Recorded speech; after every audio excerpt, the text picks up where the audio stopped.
পরের দিন সকালে রিমঝিম কাকুর কাছে আসে।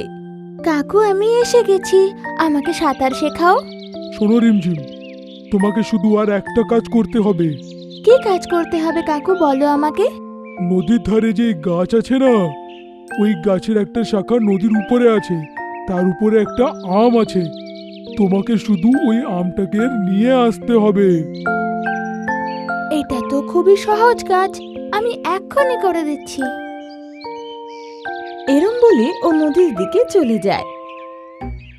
নদীতে পৌঁছেই, আরে কোন গাছটা যেন ছিল? হ্যাঁ ওইটা, না ওইটা, হ্যাঁ ওইটা, না ওইটা হবে নিশ্চয়ই, ওর কাছেই যাই। আমি সঠিক গাছের কাছে এসে গেছি, এখন শুধু আমটাকে পায়ে ধরে উড়ে যাব।